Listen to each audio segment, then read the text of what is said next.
Hey up and welcome to another episode of Last Cast. Today you join us up here at Poolbridge Farm. Being that we've come up to sort of the 100th episode nearly of Last Cast, we've decided to come up here to sort of where it all began really. Pretty much the channel started when we had a go filming up here about 5 years ago on the Norman's Lake after a little match, and like I say, since then just channel's gone from strength to strength and we've put out a few more videos, so we decided, like I say, coming up to the 100th episode, we'd come up here to sort of revisit an old venue that we've not fished. Well, I personally haven't fished in about 4 or 5 years. Today we've come down here on the Coarse Lake. It's a different lake to the one that I've fished before. Before I was on Norman's, which, you know, big carp fishing, stuff like that. We've come onto the old Coarse Lake today where it's nice and quiet, and like you can see, it's a lovely little venue, loads of features, trees and stuff like that, and it's a completely new venue to me. It's not somewhere I've ever fished. I know pretty much nothing about it. We had a quick chat with the bailiffs today in a mosey round, and they've just said it's a fairly deep venue, probably sort of 7 or 8 foot. There's plenty of roach, silvers and equally some big carp in here, so realistically I don't have a clue in terms of the methods and stuff, so I'm going to have to suss it out on the day. So hence why I've got a ton of rigs set up around me, and the way that we're going to do the session today is sort of a match scenario, but instead of doing sort of 3 methods and 2 hours on each, focusing on each one, because it's a new venue, I'm going to chop and change, sort of do it first half and then the second half, where I'm going to sort of run you through halfway through where the peg's going, sort of how the session's developing, and like I say, what I'm thinking to try and catch a few fish. In terms of where I'm going to fish today, as you can see, it's a nice sort of open expanse of water this, but equally I've got a chuck to the far bank, so it's going to incorporate a little bit of running line fishing. We're also going to fish the pool at short line for carp with pellets, then probably about 6 metres shallow for silvers on caster, and I'm also going to fish at 11 metres for bream and roach on the deck. So it's going to be a varied day, and like I say, I'm going to chop and change and suss the peg out as we go along. One thing to note as well, we've been given sort of special permission today by the bailiffs and the owner to use the keep nets, which you're not usually allowed to use on this venue, but being given permission today just so we can show what we've caught at the end of the day and hopefully give you a decent idea of what's in this lake. So what I'll do now is get on the box, run you through the rigs that I'm going to use today, the lines I'm going to fish, and also the bait. So we'll get on the box now and show you what's going on. Right, so we're now on the box and I'm going to run you through how I'm going to attack the session today. As I've already mentioned, tons of gear, quite a few different bait options, because we're going to have to cover both carp fishing and silverfish sport today to try and work out how to build a weight. So I'll run you through the baits and sort of the lines I'm going to fish first before I go through the rigs. Bait choices, I've gone down the route of some pellets but in decent sizes because we're looking to catch decent carp, and then the rest of it's natural baits. So on my side tray, like I say, I've got a nice range, but I've got worms, pint and half of casters, some dead reds and dead pinkies. Those are going to be involved in the ground bait line that I'm going to fish at 11 metres, and I'm also going to throw up casters at about 6 metres and try and catch a few fish off the deck. The pellets, I've got some wetted up 4mm Screttins pellets, and those are going to go into a pellet feeder to chuck to the far bank. The reason why I've gone for 4mm rather than micros is because I'm expecting decent carp, as I've said, and equally because the water over there is quite deep, hence the pellet feeder. But I'll run you through the rig obviously in a second or two.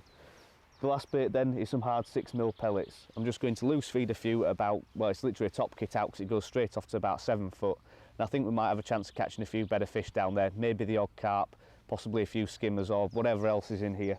Even the big silvers as well can be susceptible to being caught on hard 6mm pellets at short range. So that's it, covering all my options. The last thing I've got on here, as you can see, is a mixture of 6mm pellets in different colours, different varieties, just as change hook baits really for when I'm fishing the pellet feeder and fishing short on hard pellets. So dead simple stuff really, covering all my options, bit of pellet fishing, bit of natural baits, and we'll soon find out what's best. So in terms of the rigs that I've set up, like I say, I'm going to run through basically how I'm going to start the session.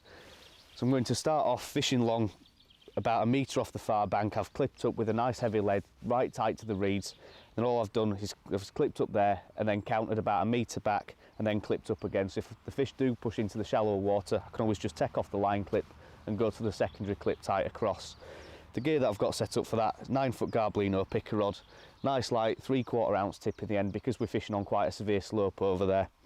So I don't want the feeder dislodging. Say we're getting line bites from big carp, I just want to see them and not spook them and not dislodge the feeder. In terms of the reel, 3012 size Daywood TDM, 6-pound Daywood TDR, usual kind of stuff, nice robust but equally quite thin, so nice and easy to cast with. A twizzle boom and a float stop just to stop the feeder running up and hitting the quiver tip when I'm rebaiting. I've just got that running down to a bead, and then a short 4-inch hook length of 015 Preston power line down to a 16 Guru QM1 with a tiny little micro band on there. And all I'm going to do with that is plug the feeder with 4mm pellets and fish a hard 6 on the band, whether it be a red pellet or one to blend in like a plain one. I've got the options to chop and change. So that's what I'm going to start with. Like I say, hopefully, because of the disturbance on this bank, the fish will push across, and that's where I'll start and try and catch them across there. The next rigs that I'm going to go onto, when I come back to about 11.5 metres, I've set up a ground bait line. All I've set up on there are 2 Garbolino DC15s. Exactly the same kind of stuff you'll see me fish whenever I'm fishing open water for skimmers and bream on commercial venues. Double 4 elastic in the top with a puller kit in the bottom. Should be able to get anything out with a hook unless it's a really big carp. 0.15 main lines, Garbolino DC15s with a little back shot, one in a 0.8 and one in a 0.4. Again, just depending how the fish are feeding. Moving down the rigs, the 0.8 is a bulk, and then with 2 droppers. The 2 droppers made up of 2 number 10s, so really nice and positive. Looking for lift bites off skimmers, so I've plumbed that up about 1 inch or 2 over depth. Hook length on that's 0.12 fluorocarbon down to a size 14 Drennan silverfish match. Nice big hook, gives me options to fish bunches of dead maggots, double caster, pieces of worm, so nice and versatile. On the lighter of the 2 rigs, I've just got that down to a 16s. Same again, 0.12 fluorocarbon. And in this case with the 0.4 rig, just 3 droppers of number 10s. Dead simple, but a bit more finesse, say for example if we're catching roach. So that's the ground bait line. I'm going to feed that with 2 balls of ground bait and leave it to settle. Like I say, well, I'll start fishing the feeder and then I can prepare my other lines. Then we'll come back another couple of sections to 6 metres. I'm going to fish casters shallow there. In terms of what I've got is 2 Preston 4x10 Chiantis set up. Banded caster on a size 20, B911, 011 lines pretty much straight the way through. Number 11s down the line and 6s elastics in the top. Dead nice and simple. Banded caster because I expect the stamper silvers to be quite big in here, so I want to make sure I'm hitting every bite and landing those better fish. And a nice long line between pole float and tip because the water's quite clear. And like I say, I've got one set up about 3.5 foot and the other about 2 foot, just covering a bit of range of depth. The interesting thing as well there is the bottom's pretty much flat from 11.5 metres back to that 6 metre line, so if I want to fish on the bottom underneath my loose feed caster, I can do without having to change rigs. So that might be something we do as the session progresses. And then the final line is close in on a top kit, loose feeding hard pellets. We've done a video pretty much the same as this, fishing at Sunrise Lakes, where we just fish pellet short on a top kit, same rigs as we used there, a 0.6 and a 0.4 Garbolino DC23 pencil. Plumbed up to absolutely dead depth, so the bristle's just about sticking out the water. Little back shot, 0.15 main lines, 12 hollow elastic from Drennan. Then on both rigs it's just a strung bulk, nice and simple, down on 0.15 main line, down to an 0.13 hook length, with a 16 Guru or an 18 Guru LWG and a bait band. And that's a line that I'll probably look to fish towards the end of the session, but I'm going to just loose feed pellets there all day. So just a quick recap. Plan of attack, start on the feeder long across, hopefully catch a few fish, cup in a couple of balls of ground bait at 11 metres and let that settle, loose feed casters at 6 and loose feed pellets at a top kit. Like I say, nothing too extravagant, just loose feeding a bit of bait and trying to get a few fish feeding. So we'll turn around on the box now and have the first chuck of the session and feed the peg. Right, so we're ready to start the session now. One quick thing that I've not mentioned in the intro as yet is what we're actually doing target wise for a weight today. We're going to look for about 40 pound if we can, which we'll have to catch a few carp to get to that. But any carp that we catch that's sort of over 6 pound or so, we'll put straight back. So we'll just guesstimate a weight, add them to the total and get them returned. Don't want to be putting big carp in the net. Like I say, 40 pound might be hard to achieve if we're just catching silvers, but like I say, it's an untapped venue this to me, so I don't really know what sort of stamp they are, but we'll crack on with the session now and get the peg fed. So first thing I'm going to do, just prepare these 2 ground bait balls, and I'm just going to cup in a couple of 6mm pellets short. So I'm only going to feed about 10 or 15. Just dampen them down ever so slightly, then just cup those in. So nice and close in, but it's just as that shelf starts to level out. And quite often I've found on pretty much all commercials, that seems to be a good area to target. Next thing we're going to do is put in the ground bait long. So all I've done, I'll quickly run you through the mix, is I've put in 2 parts Dynamite Baits Black swim stim, 1 part red krill, again from Dynamite Baits, then the other part Census Magic. So a nice sort of fish meal mix, but with a bit of sort of natural mix in terms of the magic in there. Classic sort of skimmer bait, and it's also a little bit more active, so just in case I want to drag a few roach into the peg, so I'm not being too selective and just feeding fish meal. But it's a mix that I found works really well on commercials, especially when the water's just starting to colour up. As you can see, in terms of its colour, it's nice and sort of dark brown, and that's obviously with the black Dynamite Baits swim stim in there. And I think it's just about the right colour to blend in with the bottom here. When I plumbed up, it's fairly silty, so I know that ground bait should blend in quite nicely. So I've just lined up with a far bank marker, just using marker on the pole, just with the graphics. And that's the first ball in. And I'm squeezing these fairly tight, purely because of the depth. Like I say, it's about 7.5, 8 foot deep out there, so I want to make sure these balls get down and break up in a nice concentrated area on the bottom.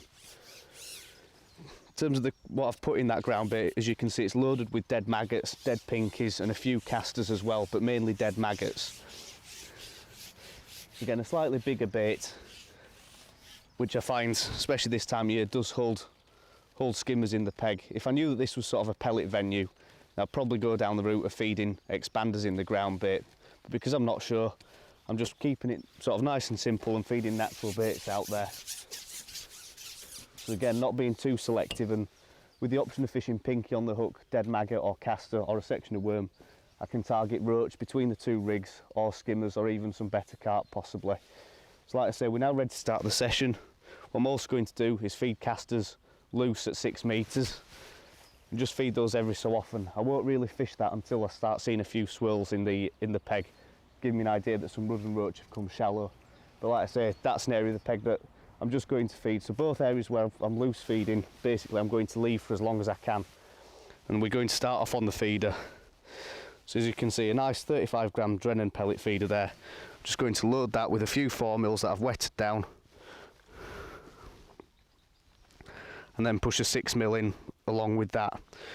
Whenever you're loading a pellet feeder, it's important that you get the hook length compressed in with the pellets, because especially if a fish takes the bait quite soon after it's gone in, they'll hook themselves much easier. So as you can see, I've just got my 6mm pellet there.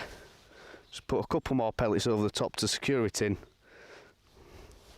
And that's perfect, and we'll go for the first chuck of the session.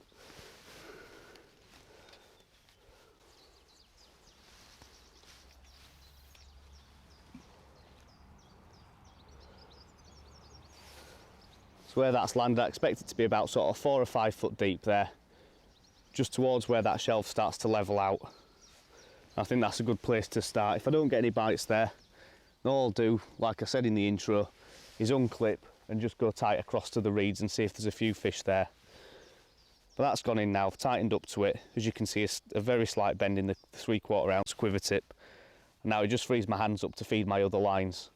So all I'm going to do is loose feed casters, like I said, at about 6 metres, sort of feed 10 or 15 each time, purely because there's a depth of water there and I want to keep quite a bit of bait going in to draw the fish up. I'm just going to flick sort of 3 or 4 pellets short over that top kit line, grouping them nice and tight. And that's pretty much it really. So obviously while this feeder's out there, I'm just letting my ground bait line settle and loose feeding my other 2 lines.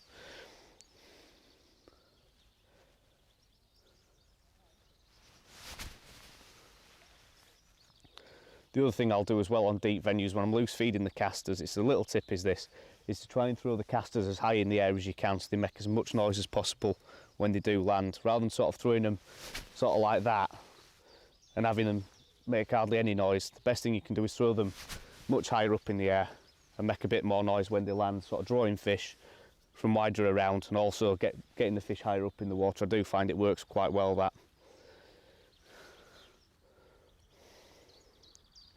Hopefully as well on that 6 metre line we'll see a few swirls when the roach and rudd do start feeding, as the forecast is for it to get a bit warmer as the day goes on. So I'm expecting to get that to get stronger and stronger as the session progresses, and hopefully, like I say, feeding it for an hour or so, by the time I go on it, it should hopefully have plenty of fish settled. And likewise, by every sort of 5 minutes or so I think I'll feed it, just putting in 4 or 5 pellets short. Just not leaving loads of bait in there so the fish can overfeed themselves, being that we're just sort of coming into spring now. Just enough bait to keep them interested and make sure that my hook bait's not going to be sort of swamped in a load of other loose offerings. And all the while that ground bait's breaking down as well, so I can keep an eye out for bubbles on that. So I've got options, like I say, just letting the peg settle, not being too aggressive with it early, just plopping a feeder in, probably start on 10-15 minute casts, something like that, and just see how the session progresses.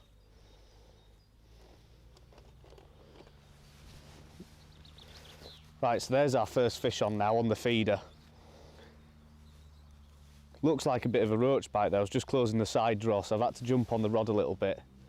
It's not a big fish, but we've had a couple of little plucks where it looked like it could have been roach bites on the 6mm pellet at the bottom of the shelf, so an interesting little thing to take from that. It's a lovely roach, that. An interesting thing to take from that is the fact that when I do fish the hard pellet short, we could well get decent roach down there, but that's a lovely stamped silverfish to catch. So I think what we'll do, we'll keep the roach in the right hand net and any bigger fish, sort of carp, smallish carp in the left hand net, but at least we're off the mark, and that's a cracking stamper fish. If we start catching those at sort of 6 metres on the caster, then we could well put a decent weight together. But I'll just get this feeder chucked back out there, see if we can get another one. But already my plan sort of changed a little bit, because if we're getting roach on that feeder, I might well switch to a little hybrid feeder or a little banjo feeder with the 4mm pellets on rather than a pellet feeder, purely to sort of cut down the bait, and it's a bit more accustomed to catching roaches, a smaller feeder like that. So rather than putting in a big amount of bait like that, a little banjo feeder with possibly a couple of dead red maggots might be a good shout. So we'll have a think about that, but I'll get this chucked out there again and see if it goes round. But at least we're off the mark now after about 25 minutes.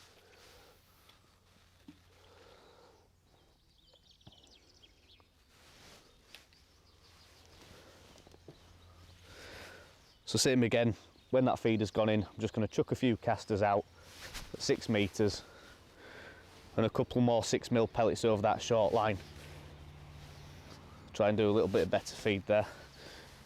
The reason why I'm going to up the feed on that short line with the 6mm pellets is purely for the reason of what I've discovered after the first 2 chucks on this pellet feeder, is the fact that the roach will eat the 6mm pellets. So if I want to get some bait down for some better fish, I think sort of somewhere between 6 and 10 pellets each time rather than 3s and 4s on that short line will be the way to go. Just had a line bite there straight away. So after 3 chucks on the pellet feeder, it looks like 1 or 2 fish are in the peg. Again, I've not seen anything on the tip to give me an indication that there's carp, but equally, because I've got that secondary clip on there, I might try the next couple of chucks right tight across and see if that makes any difference. But as it currently stands, like I say, half an hour in, I'm already thinking about making a change on this feeder and, like I say, switching to a smaller little banjo feeder or something like that, so the bait can come out of the feeder a bit quicker. My plan was thinking of, in terms of why I chose a pellet feeder, was A, because of the depth, and B, because we're fishing for, or I thought we'd be fishing for quite a few big carp. So when it's that sort of case, you want to put down a bed of bait in a tight area, but a decent amount of it to hold those better fish. But since we've started, as I've mentioned, there's been no sort of indications of carp. All I've seen topping are some decent quality roach, and like I say, the movements on the quiver tip purely sort of say to me, silverfish really. And obviously by switching down and fishing a feeder that you can catch the roach on and skimmers, rather than just targeting the carp, it also does give you a chance to catch carp as well. So rather than sort of pigeonholing what I'm going to do in that area of the peg and just purely fishing for carp, I think I'll try a smaller feeder in the next couple of chucks and see if I can try and catch a couple of roach, a couple of skimmers, and make sure I keep ticking over, getting plenty of bites and not overdoing it in the peg by putting loads of bait in. But we'll give this cast another 5 or 6 minutes and see if the tip goes round again. Right, so I've put that feeder rod down. I'm just going to have a look now on that ground bait line at 11 metres. I've just put double dead red maggot on the size 16, and like I say, the 0.4 rig, nice and light, just to see if there's anything in the peg.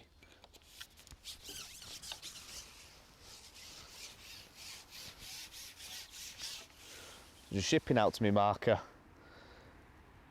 sort of dragging the maggots over the surface of the water. Then when the bolt gets in with my far bank mark, then I just start lowering the rig in nice and slow.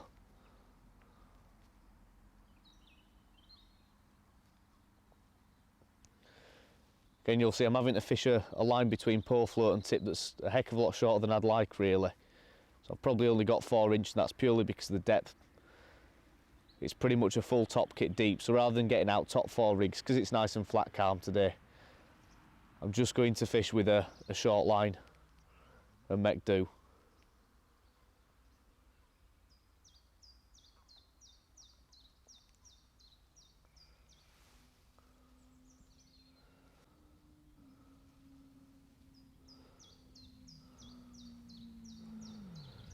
And as usual, I've got the float dotted quite far down. I might even add another number 11 or 2 just to get that absolutely pimpled right down.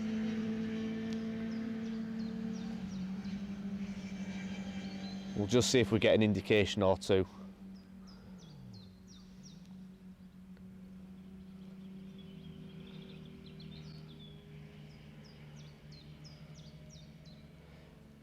And if I can, because of the silt, ideally I want to be catching on dead maggots or dead pinkies or casters, sort of an inert bait, but if I have to, then I can always switch to live maggots or a section of worm if I need to.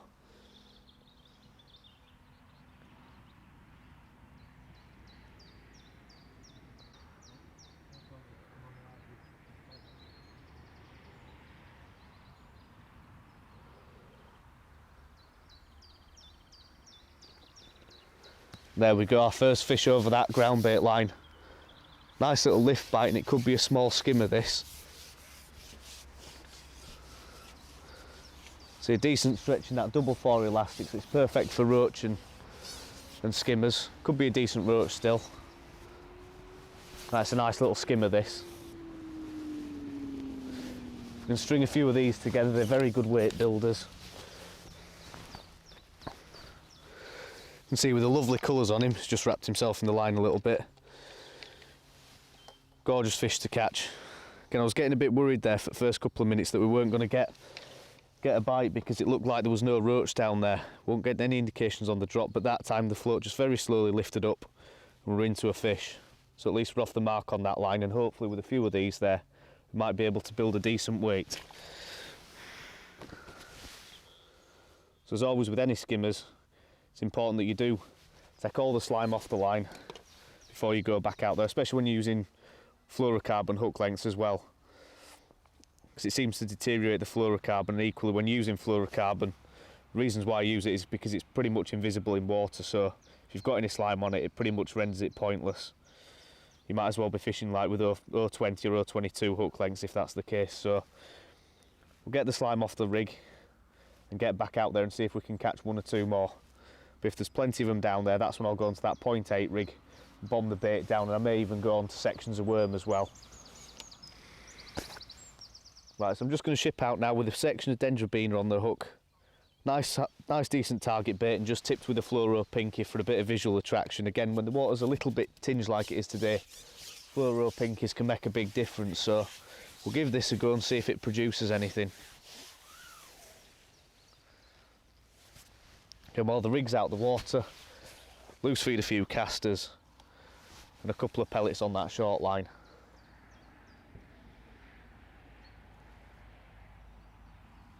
And I'm just going to really slowly lower this rig in.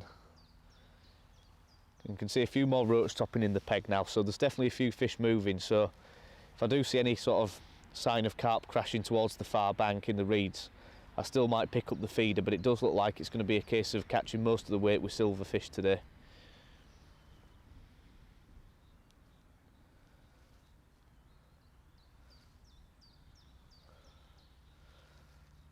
But I definitely think that after feeding that little nugget to ground bait, it really has worked. It's focused the fish down on the bottom, and I've had a couple of fish quite quickly doing that. So I think what I'll do is start feeding a little nugget after every sort of 4 or 5 fish, something like that.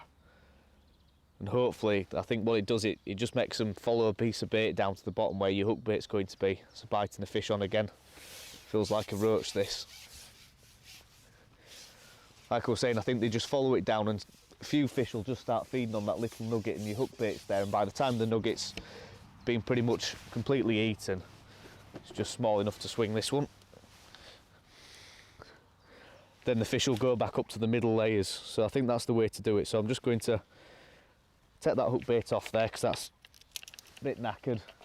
feed another little nugget of ground bait, full of dead maggots and dead pinkies, the odd caster. I think that's going to be the way to fish that area of the peg today. We're about an hour and a half into the session now, and at least I'm starting to suss the peg out a little bit. So again, a few casters over that 6 metre line, which we haven't tried yet, and a few pellets short. So little nugget of ground bait in, then back out to the 11.5 metre mark.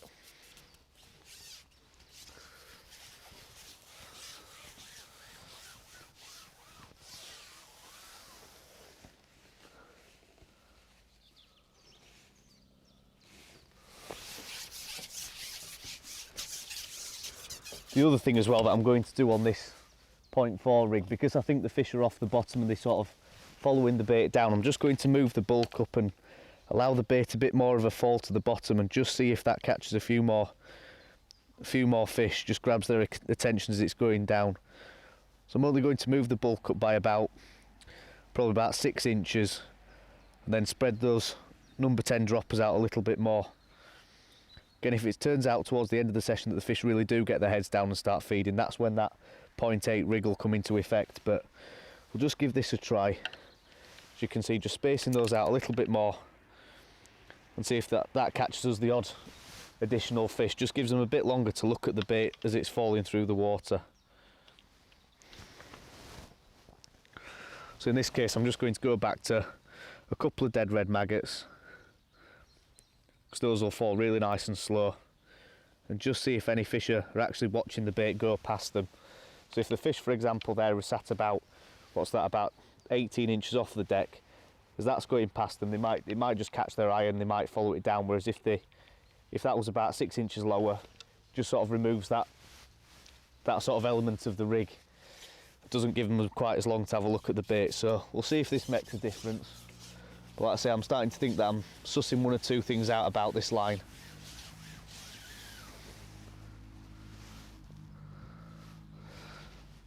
So again, while I'm just letting that bulk swing in line with the far bank marker and starting to lower it in, flicking a couple of lots of casters over that 6 metre line, and again, a few pellets short.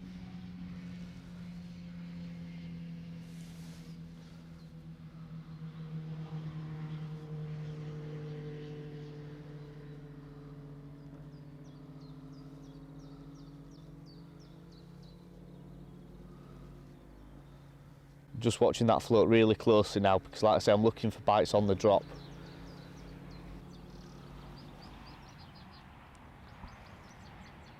So that's the 3rd fish over that little last nugget of ground bait, so I'll try and catch 2 more and then top up again. Another little lift on the float, so there's certainly a bit of activity down there. Again, I don't think moving the bulk up's made a huge bit of difference.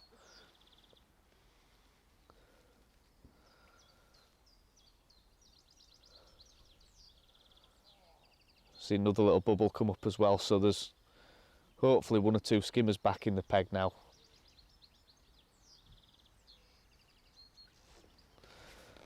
And there we go, that's a skimmer on straight away as I said that.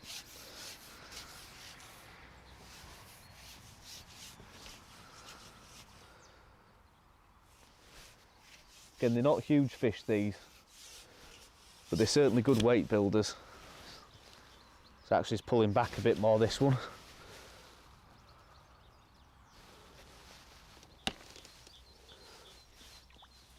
Oh, that's a big hide, is that? Lovely fish to catch. Again, he's just hooked slightly outside the mouth, that one, which isn't ideal. But that's a lovely fish. I didn't even know that there were a few hiding here, but if we can get a couple of them feeding, you know, that's about £1 or so, we can build a weight to them. Fought exactly like a skimmer, that. That was just on that tiny section of worm again, which might be good to go for another fish. I'll replace it with a fresh one. But at least now I've probably got 3, maybe £4 in the net, so at least, like I say, the peg's starting to come along nicely.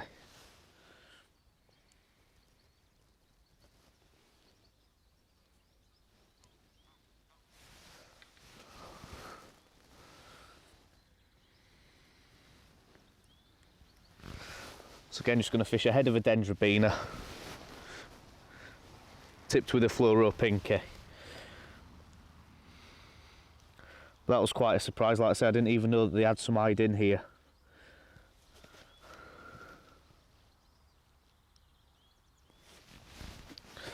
Put a couple of fluoro pinkies on actually.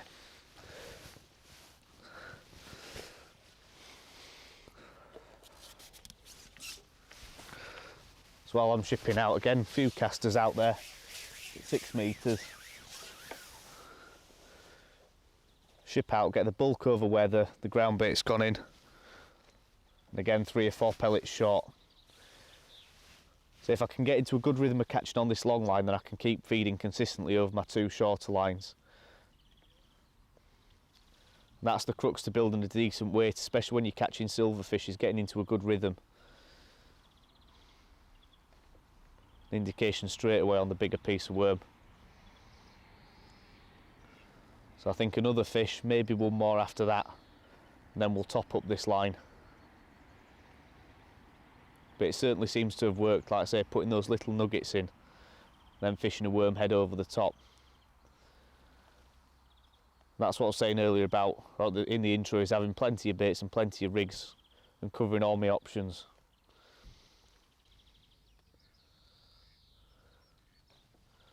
There we go, another fish on.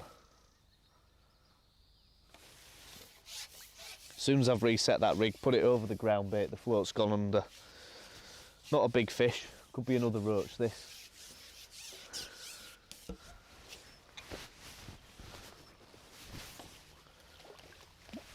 And it is, nice stamp roach. Again, ideally if we start catching these on the caster shallow, we can really build a weight. Those will probably go sort of 3 or maybe 4 to the pound. As I say, that's the 5th fish over that little nugget of ground bait, so I'm just going to put another little feed in, and hopefully we can keep that swim going all day.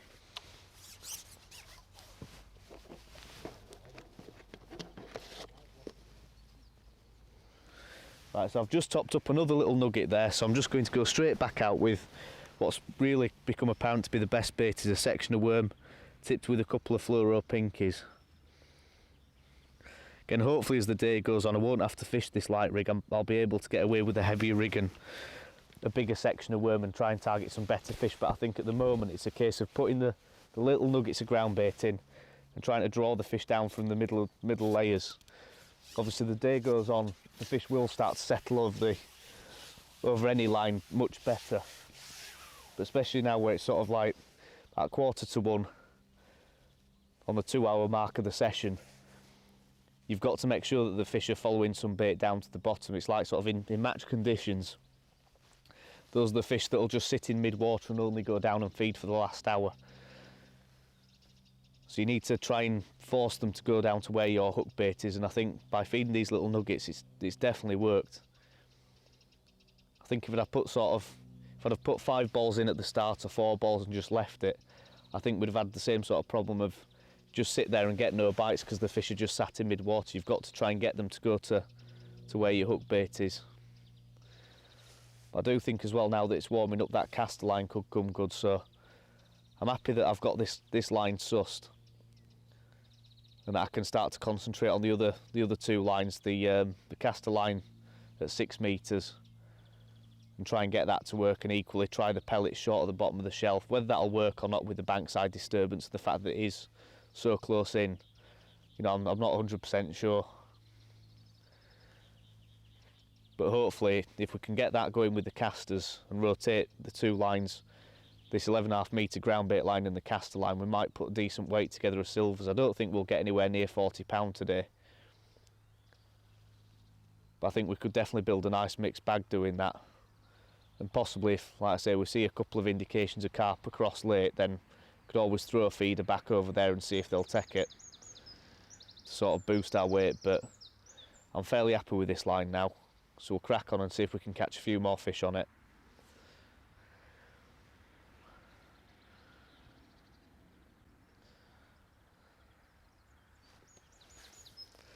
Right, and there's another fish on now. Not sure what this is, but it's certainly fighting well. Again, that's straight away after putting that little nugget of ground bait in. This could be a better bream or a decent hide. Really hard to judge by the way it's fighting at the moment, but this is why we use sort of a nice double 4 elastic and a puller kit. So let's take a couple of strips of elastic. And it's just come off. I think that could have been an hide. Right, so a quick update now. Probably about 2.5 hours into the session, so it's getting close to the point where I'm going to try that shallow line. Because the weather's been a bit iffy in terms of temperatures, I've not gone on it sooner, and I've just looked to feed it for as long as I can before I do go on it. But we'll try and get one more fish on the long line with a bit of worm and a couple of pinkies over the ground bait. All I've done on this line is I've topped it up probably 4 times with little nuggets of ground bait, and like I say, when we've not been on camera, caught a couple of skimmers and a couple of roach and just kept ticking over. We've not had like a good run of fish, but we have had a couple of decent skimmers, like I say, and a couple of roach, and kept ticking over and putting fish in the net. So as I've said, I don't think we'll hit the 40-pound target today, or anywhere near really. But like I say, there's definitely a few fish there, and we can keep that line ticking over all day. I think certainly as the session progresses towards sort of in the second 3-hour stint, I think that's when we can start to really attack that bit of the peg, and it might well come good. The other thing I've done as well briefly, wasn't really worth showing on camera, is I've had about 15-20 minutes fishing short on the pellet on the top kit.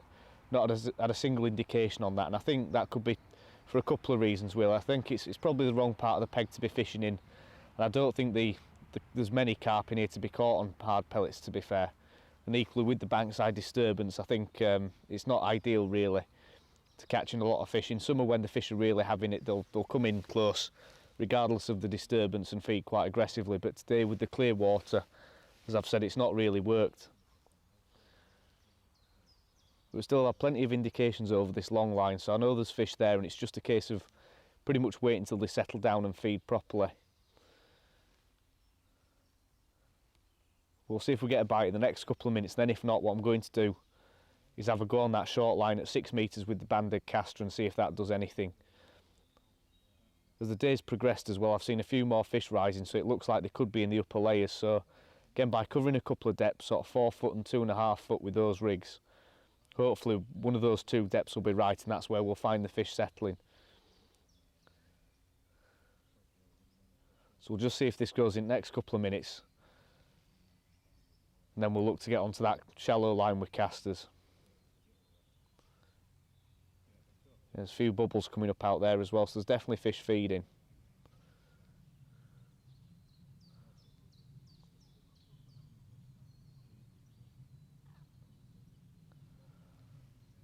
And as I've mentioned, I'm fairly confident that in the second half of the match scenario that we're going to do today, in the second 3-hour stint, I think the fish will get their heads down over that line, and that's when I can go over it with a 0.8 gram rig and really hope to put some better fish together.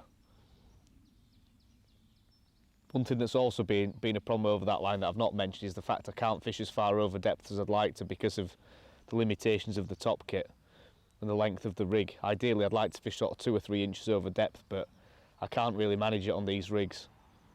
So they are at the absolute limit of the length of one top kit, so rather than putting on sort of top 4 rigs, I'm just having to make do. But I have had a couple of instances where I've had a bite and just not hooked the fish cleanly enough. Nice little sharp dig on the float there.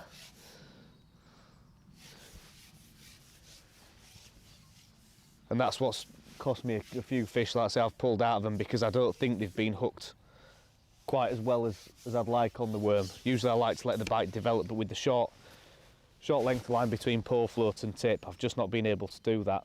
This fish seems to have woken up a bit, could be a skimmer.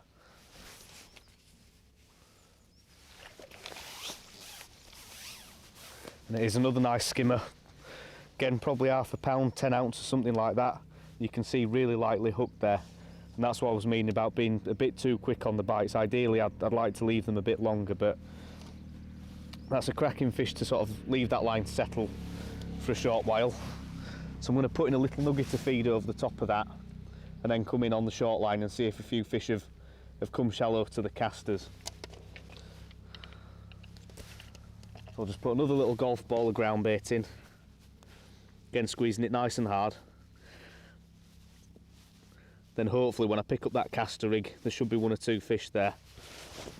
So I'll loose feed a few casters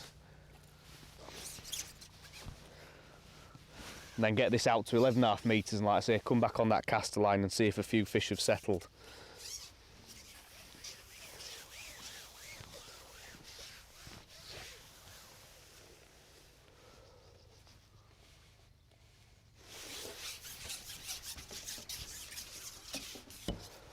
That's that bit of the peg settled for another short while, so I've already got casters on the band with these rigs. So I'm just going to start off about 4 foot deep, and that'll give me a good idea if there's fish down at depth or whether they've come really shallow. If I miss a few bites, then I know they're shallower than what I've got the rig set at.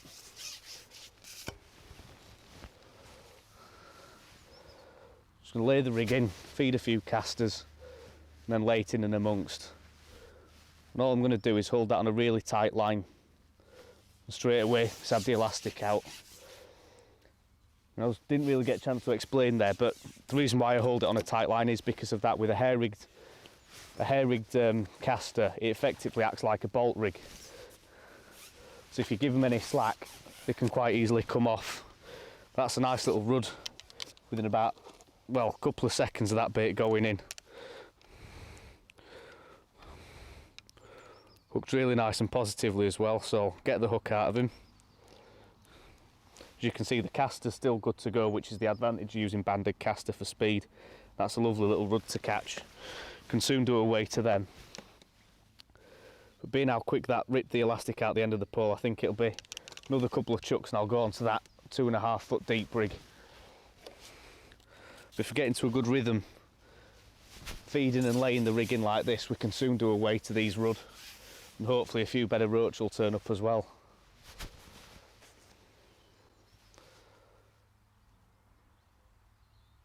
So again, just holding it on a tight line, and because I'm laying the rig in, nearly had that one, because I'm laying the rig in to my left hand side, I'm also slowly dragging the pole tip to the right. So if a fish does pull one way, then I can immediately set the hook, like that. I think we'll call this the last one of this stint, or the first half of this match scenario. The first 3 hours have panned out really well. It's taken us a while to get into the fish, but once we've fed this line, got it going and sort of sussed out how they want it on the deck line at 11.5 metres, we started to put a few fish together and some cracking silvers. Look at that for a roach on the caster. So we'll get him popped in the net. And like I say, we'll crack on now into the second half of the match scenario, the second 3 hour stint, and hopefully now, because we've done a bit of groundwork on the peg, sussed out a few things, we should hopefully be able to bag up for the last 3 hours and really put a weight together. So I'll pop this to one side. Like I say, we'll see you on the next episode of this match scenario series.